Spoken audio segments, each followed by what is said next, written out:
November 14th, 2019, 3:47 p.m.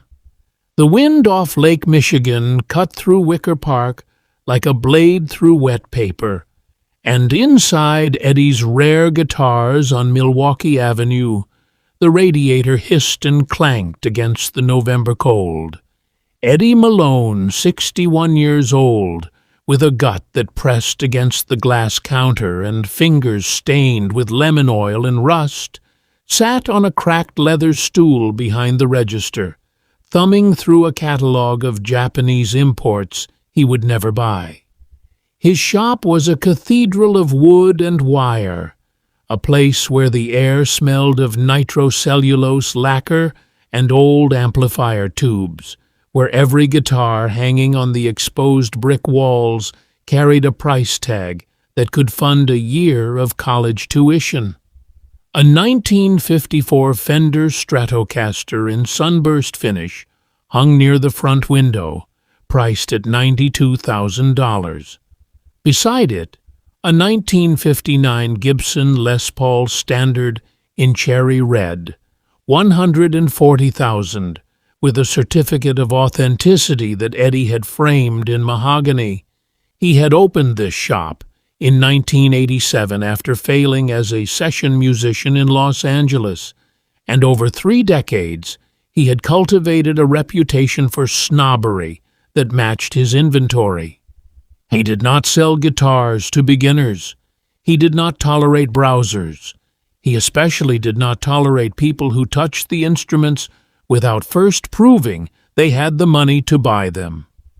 A small brass plaque on the counter read, "Serious inquiries only. Your hands reveal your wallet." Eddie believed this deeply.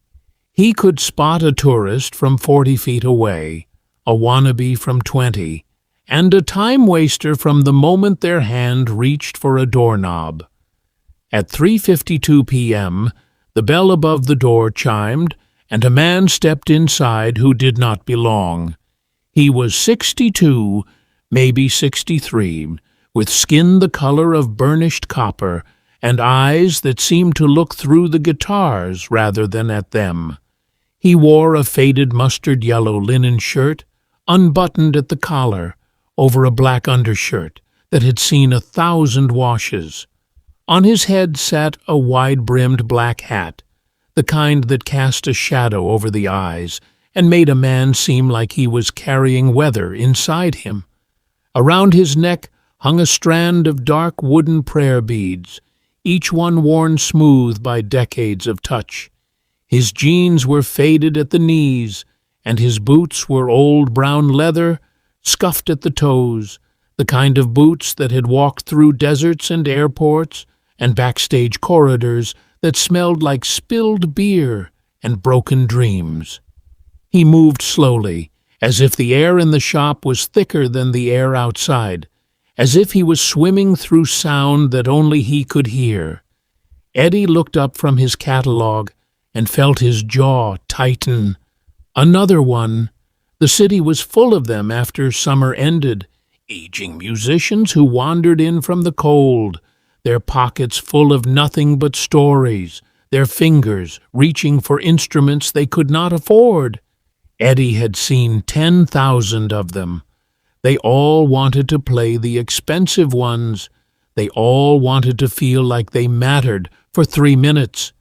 The man in the black hat did not look at the Stratocaster near the window. He did not pause at the Gibson.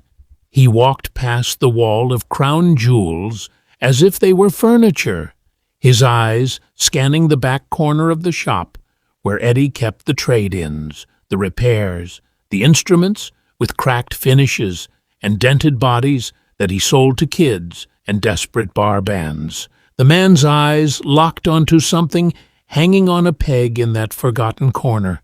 It was a 1972 Fender Telecaster in butterscotch blonde, the finish worn down to the wood in patches where 1,000 palms had rested, the neck slightly bowed, the frets pitted like old teeth. Eddie had taken it on trade 6 months ago from a blues player in Memphis who needed rent money. He had priced it at $1,200 and forgotten about it. The man reached out and lifted the Telecaster from the wall. He held it like something precious. He held it by the neck and smiled. "This one," the man said softly in a Mexican accent.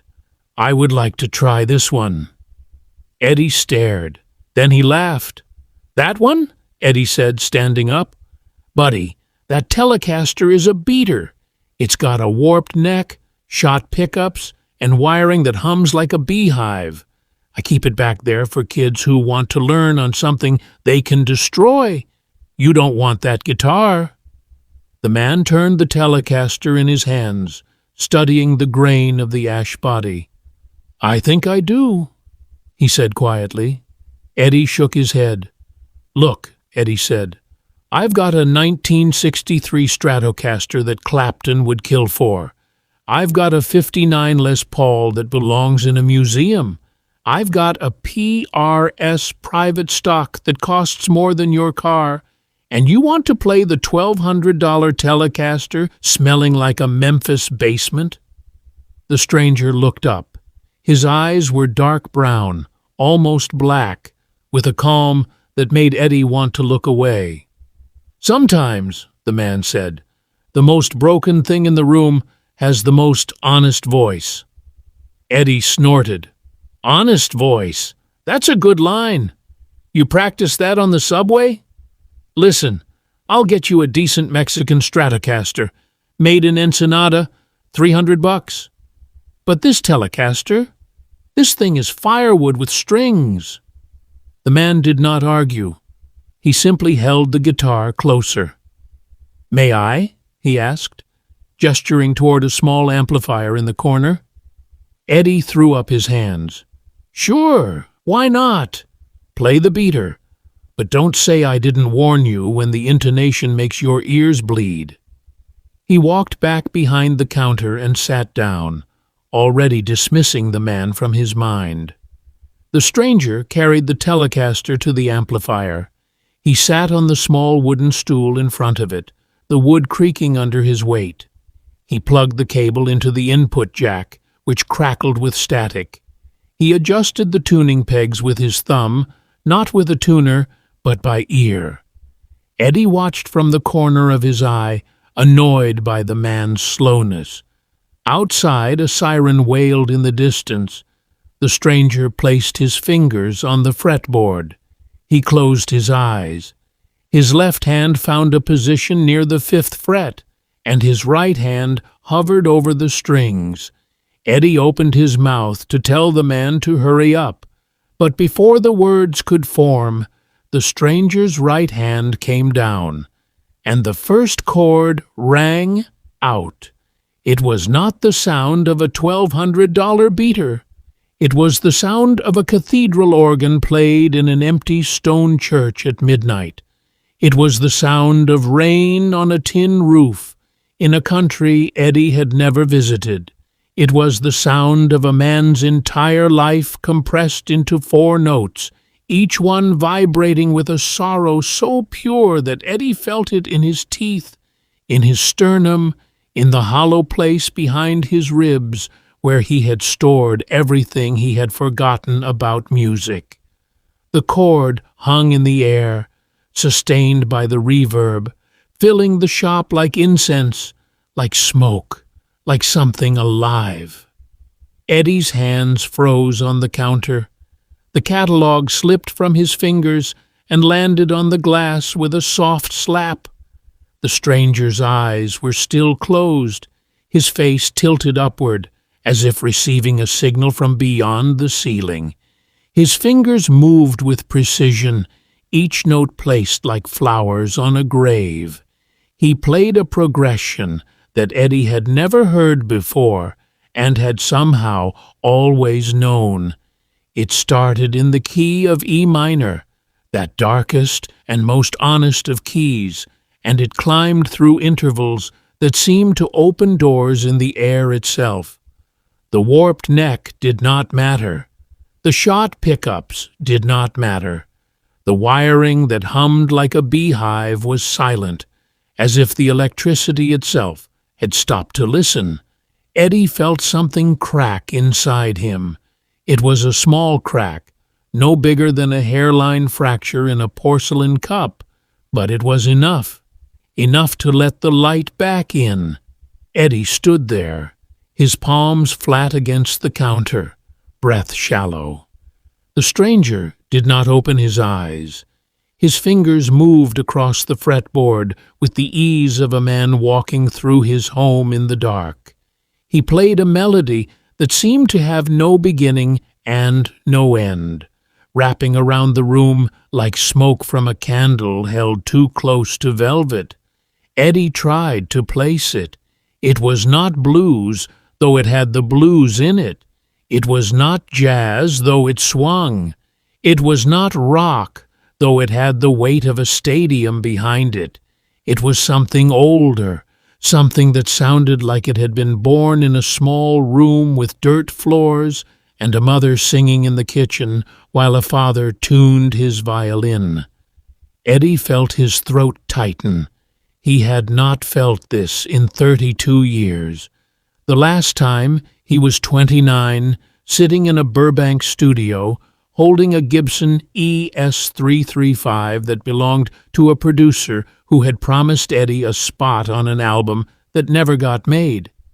Eddie had played a solo that night, 12 bars in a minor, and the producer had looked at him with eyes that said, "You are good, but you are not special." Eddie had sold that Gibson the next week for rent money, and he had never played in front of anyone again. The memory hit him like a fist to the stomach, gripping the edge of the counter to keep from swaying. The stranger's playing shifted. It grew softer, more intimate, the notes falling like ash from a fire that had burned down to its final embers. Eddie heard loss in it.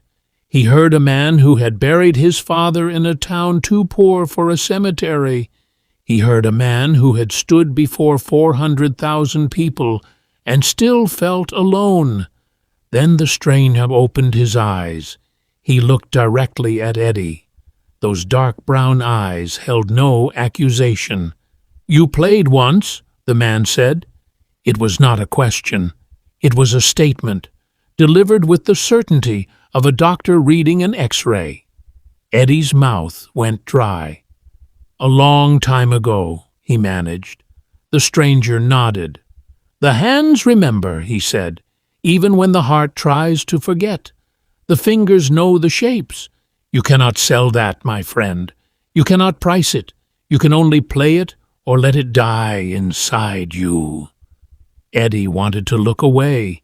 He wanted to retreat into the safety of his catalog, his price tags, his brass plaque. But he could not move. The stranger's playing grew louder now, building toward a storm gathering on a horizon that had been clear moments before. The notes stacked on top of one another, chord upon chord, until the small shop felt like a concert hall, like a cathedral, like the inside of a heart that had finally decided to beat again. Eddie felt tears prick the corners of his eyes. He had not cried since 1987. He had made a rule. Crying was for people who still believed in things, and Eddie had stopped believing in everything except appreciation value and scarcity and cold mathematics. But the music did not care about his rules. The music went straight into the locked rooms of Eddie's chest, opening drawers he had nailed shut, turning on lights he had deliberately broken. Eddie's knees felt weak. He leaned against the counter and let the music wash over him, let it strip away the armor of cynicism he had worn for 3 decades, let it reduce him to what he had been before the world had told him he was not enough. He was 29 again. He was holding that Gibson. He was playing those 12 bars, and this time the producer was not there. This time there was only the music, and the music said, you were always enough. You just stopped listening." The stranger brought the song to a close with a single note, held until it faded into the hum of the amplifier, into the silence that followed like the silence after a prayer. The silence that followed was not empty. It was swollen with everything said without words. Eddie stood at the counter, hands pressed flat against the glass, heart hammering. He opened his mouth to speak, but no words came. The stranger stood up from the stool and held the Telecaster by its neck. He looked at Eddie with those dark, depthless eyes, and in them Eddie saw no triumph, only patience that made him want to sink through the floor. "Thank you for letting me play," the man said softly. Eddie nodded, unable to trust his voice. He was about to apologize when the bell above the door chimed again. A young woman stepped inside, 24 maybe, with purple streaks in her black hair and a guitar case over her shoulder. She was shivering, rubbing her hands together. "Hey, Eddie," she started, and then she saw the man by the amplifier. She stopped. Her mouth opened. Her hands fell to her sides, and the color drained from her face. "No," she whispered, then louder, trembling. "No. Oh, my God!" Eddie looked from her to the stranger, confused, his brain still fogged by the music. "Maya, you okay?" She did not answer. She took a step forward, her boots scraping the hardwood, her eyes wide and wet. "You're Carlos Santana," she said. It was not a question. It was a statement delivered with the force of a revelation, a courtroom verdict, a prayer answered after years of silence. The words hit Eddie like a physical blow. He felt his knees buckle. Carlos Santana. The name echoed in his head, bouncing off the walls of his denial, his prejudice, his fortress of class and money. Carlos Santana, 10-time Grammy winner, Rock and Roll Hall of Fame, Woodstock, the man who had sold 90 million records, the man Eddie had called a subway poet and offered a $300 Stratocaster. Eddie looked at the stranger again, really looked at him, and the pieces fell into place with terrible finality. The black hat, the prayer beads, the Mexican accent, the way he had played that broken Telecaster as if it were a Stradivarius. Eddie felt the floor tilt beneath him. He had spent 32 years building a life around the idea that value could be measured in dollars, and in 20 minutes this man had reduced that philosophy to ash.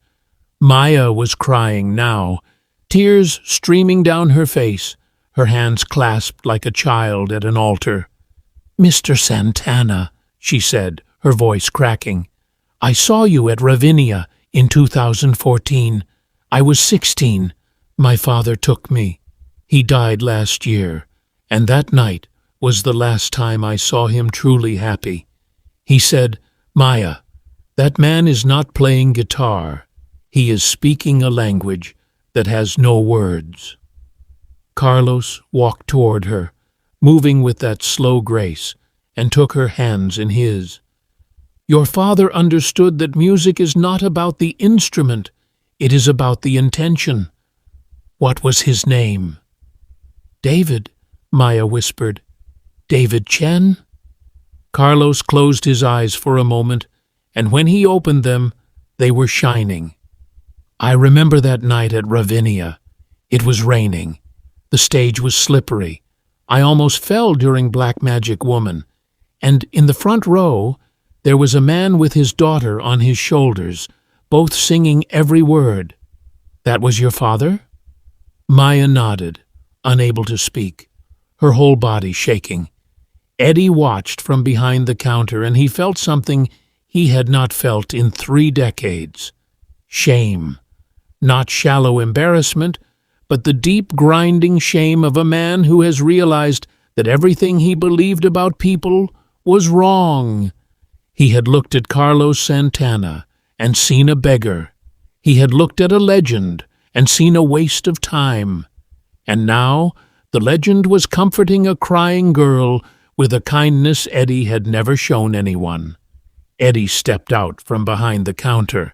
His legs felt like they belonged to someone else. He stopped 3 feet from Carlos Santana, and when he spoke, his voice was a rasp, a ruin, the voice of a man stripped naked in public. "Mr. Santana," Eddie said, "I don't know what to say. I treated you like dirt. I laughed at you. I offered you a cheap Stratocaster and called your guitar firewood. I am so sorry." Carlos turned from Maya and looked at Eddie. There was no anger in his eyes.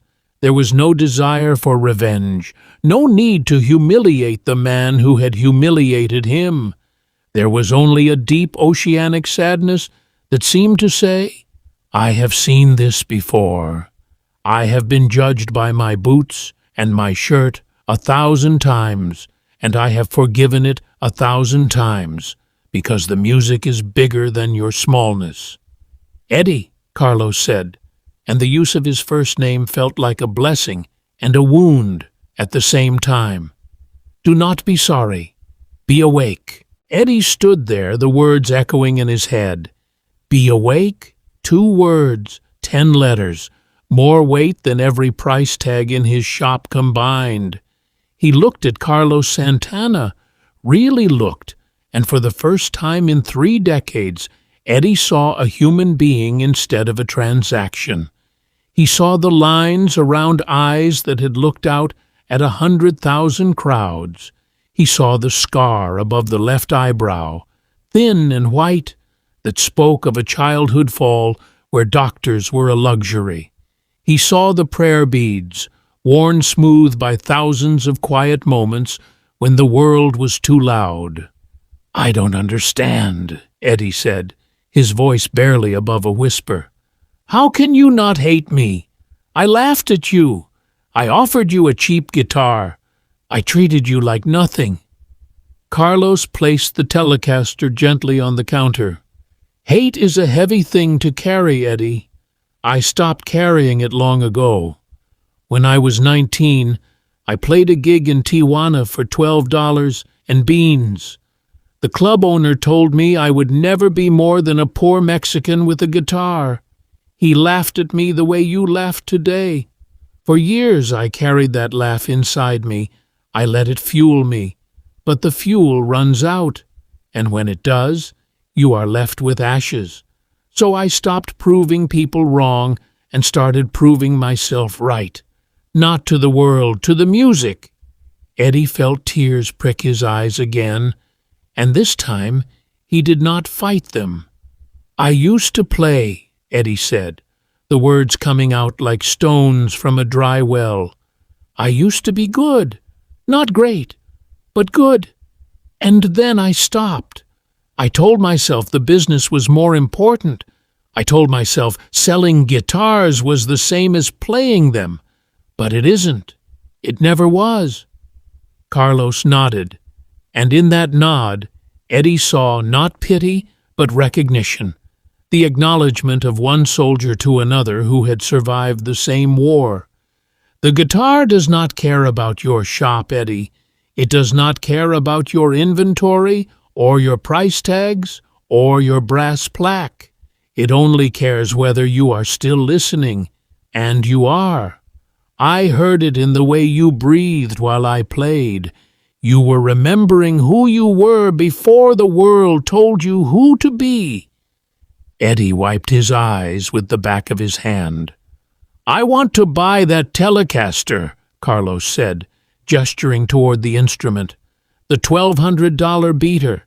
The firewood with strings." Eddie shook his head violently. "No, I can't take your money. Not after what I did. Please, take it. It's yours." Carlos looked at him with those dark eyes, and there was a firmness in them now, a quiet authority that came not from fame, but from a lifetime of knowing what things cost. "Eddie, I do not take gifts from shame. I buy what I want, and I pay what it is worth. That guitar is worth $1,200 to you. To me, it is worth much more. But I will pay your price, because your price is your dignity, and I will not take that from you." Eddie stared at him, understanding dawning, like light through a crack in a boarded-up window. Carlos was not just buying a guitar. He was buying Eddie's dignity back for him. He was saying that Eddie was still a man worth doing business with, still a man worth respecting, still a man who had something to offer besides judgment and price tags. 1,200, Eddie managed, his voice thick. "And I'll throw in a case, vintage tweed." Carlos smiled, and for the first time since he had walked into the shop, the smile reached his eyes. "That is a fair deal, my friend." But Carlos was not finished. He turned and walked toward the wall where the crown jewels hung, the 1954 Stratocaster and the 1959 Les Paul and the PRS private stock that Eddie had boasted about. He studied them with the same slow, deliberate care, touching each one gently, reverently, as if reading their history through his fingertips. "I will take these as well, see," Carlos said. "The Stratocaster, the Les Paul, the PRS, and that 1937 Martin D28 I saw in the window." Eddie's eyes widened. "That's over $400,000. Carlos turned to him. "I know. I have been saving for a rainy day." He smiled. "And today, it is raining." Eddie's hands shook as he ran the black American Express card through the reader. The machine beeped, the receipt printed, and $412,000 changed hands in a breath. Eddie had processed large sales before, transactions with hedge fund managers who treated guitars like portfolios. But this was different. This man had walked in looking like he could not afford strings, and he was leaving with the crown jewels.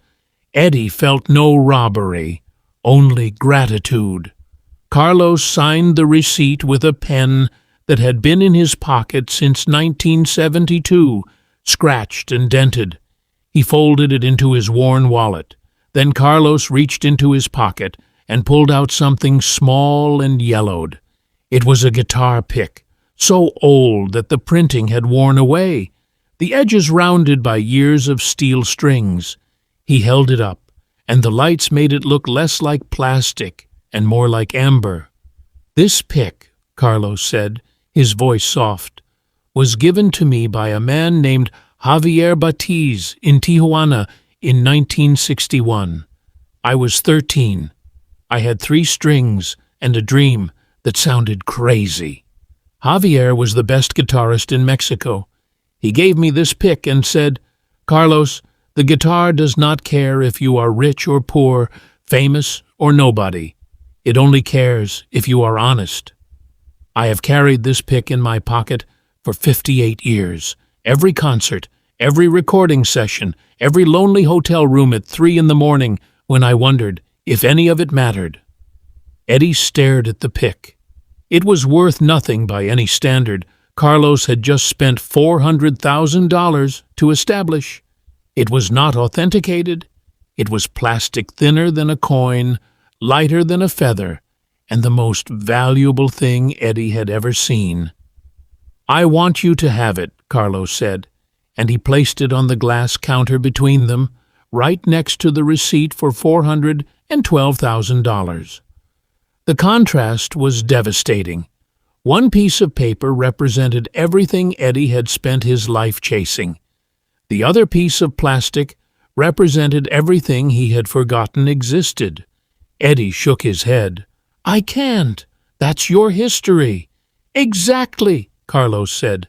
"And history is not meant to be locked in a display case. It is meant to be held.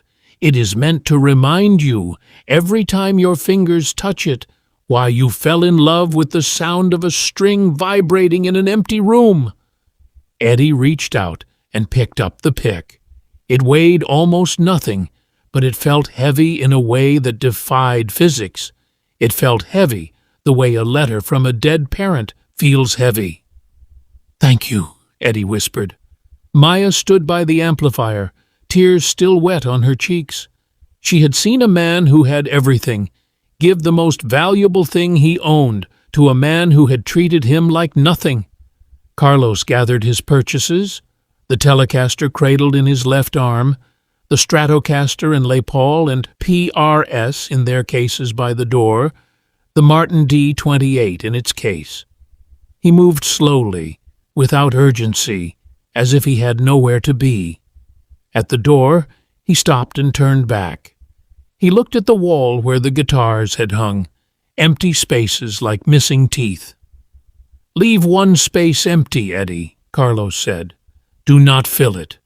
Let it remind you that sometimes the most important thing in a room is the thing that is not there. The silence, the possibility, the space where music has not happened yet, but could."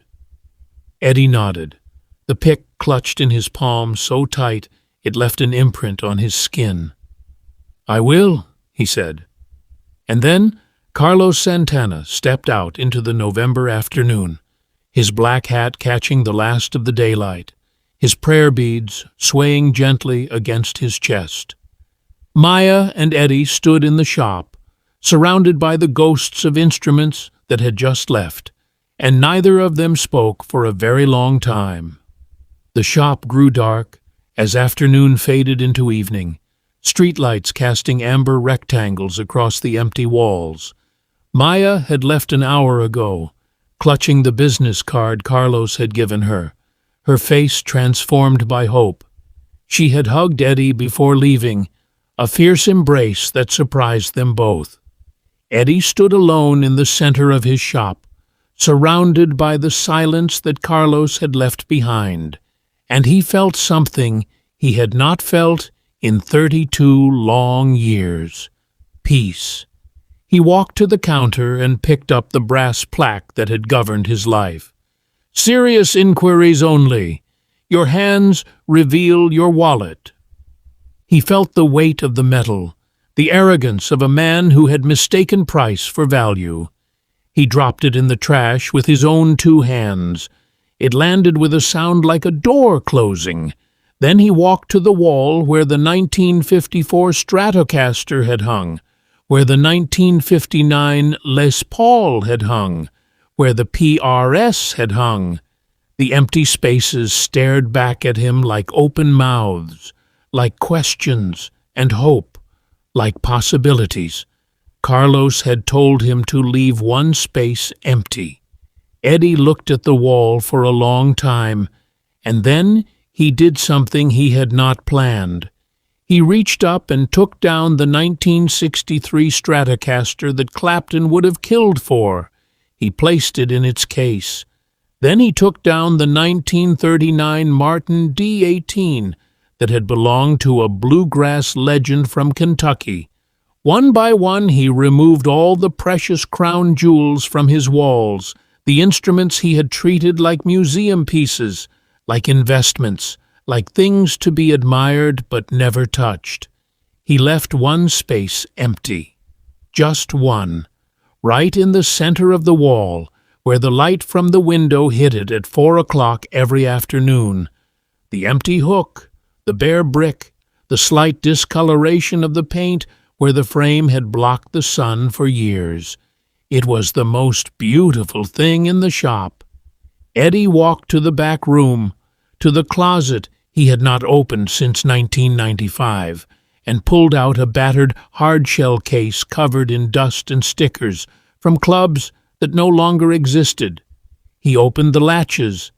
Inside, wrapped in a faded red bandana, was a 1978 Gibson Les Paul Custom in wine-red finish.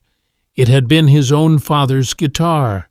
His father had given it to him on his 21st birthday, 3 months before the cancer took him.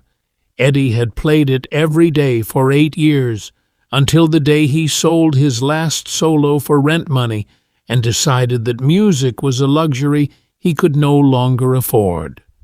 The finish was still perfect. The neck was straight. The strings were rusted, dead, gray with oxidation. Eddie picked it up and held it against his body, and it fit like a missing limb, like a memory that had been waiting in the dark for him to finally come home. He carried it to the amplifier, the very same beaten-up Fender Deluxe reverb that Carlos had played through. He plugged the cable into the input jack. He sat on the small wooden stool and felt the wood creak under his weight. He placed his fingers on the fretboard. They were stiff, clumsy, the fingertips soft from decades of disuse. He found a G chord, the first chord his father had ever taught him, and pressed down. The strings cut into his fingers, and the pain was beautiful. He strummed. The sound was terrible, buzzing, muted. The intonation was off. The strings were dead. But underneath the ugliness, underneath the rust, and the 32 years of silence, there was something else. There was a voice, his voice, the voice of a 21-year-old kid who had believed that music could save him, that a guitar was not wood and wire, but a bridge between the loneliness inside him and the world outside. Eddie closed his eyes. He strummed again, and this time the chord rang out clean and true, filling the empty shop the way sunlight fills a room when you finally open the curtains. The note hung in the air, sustained by reverb, filling the empty shop with a sound that was both a beginning and an ending. Eddie opened his eyes. The fluorescent lights hummed above him. The radiator hissed in the corner. The wind off Lake Michigan rattled the windows, and Eddie Malone, 61 years old, former session musician, current snob, recent fool, sat on a wooden stool with a rusted Gibson in his hands and felt something he had forgotten existed. Joy. Not the joy of a sale, not the joy of appreciation, value, or scarcity, or cold mathematics, the joy of a string vibrating under a fingertip, the joy of a note that belonged to no one but the person playing it, the joy of being alone in a room with wood and wire, and the absolute certainty that, for this moment, nothing else mattered. He played another chord, and another. The rusted strings fought him, the intonation wavered. His fingers bled where the calluses had long since softened into skin. But Eddie did not stop. He played a progression his father had taught him, something from an old jazz standard that neither of them could remember the name of. And in that progression, Eddie heard his father's voice, his father's hands, his father's patience as he showed a 12-year-old boy how to make a B-flat chord without muting the high E string. "Your fingers are too fat," his father had said, laughing, "but fat fingers make warm sounds. Remember that." Eddie had forgotten. For 32 years he had forgotten. And now, sitting in his empty shop at 7 o'clock on a Thursday evening in November, with a black American Express receipt for $412,000 in the trash can and a 60-year-old guitar pick from a man named Javier Batiz in his pocket, Eddie Malone remembered everything. He played until his fingers were raw. He played until the streetlights outside turned from amber to white. He played until the radiator stopped hissing and the wind died down, and the only sound in the world was a man finding his way home. When he finally stopped, the silence was not empty. It was full, full of everything that had been lost and everything that had been found. Eddie stood up, his knees cracking, his back stiff, his fingers throbbing. He placed the Gibson back in its case, but he did not close the latches. He left it open, the neck resting against the velvet lining, the strings still warm from his touch. He walked to the front door and flipped the sign from open to closed. Then he reached into his pocket and pulled out the pick that Carlos Santana had given him.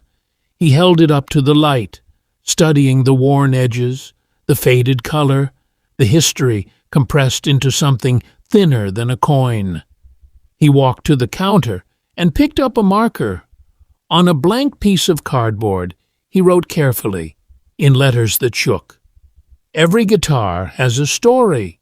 Every person who walks through this door has one too. Both deserve to be heard." He taped it to the inside of the front door, where every customer would see it upon entering.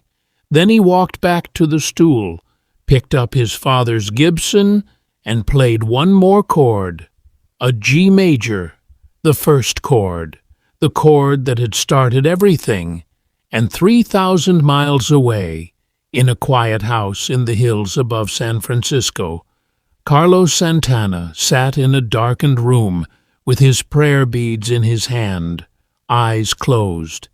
He was not sleeping. He was listening, not with his ears, with something deeper, something that had been forged in Tijuana and tempered in Woodstock and refined in 1,000 hotel rooms and 1,000,000 moments of doubt. He smiled, not because he knew what Eddie Malone was doing at that exact moment, but because he had learned long ago that when you plant a seed with love, you do not need to watch it grow. You only need to trust that the soil remembers, and the soil always remembers.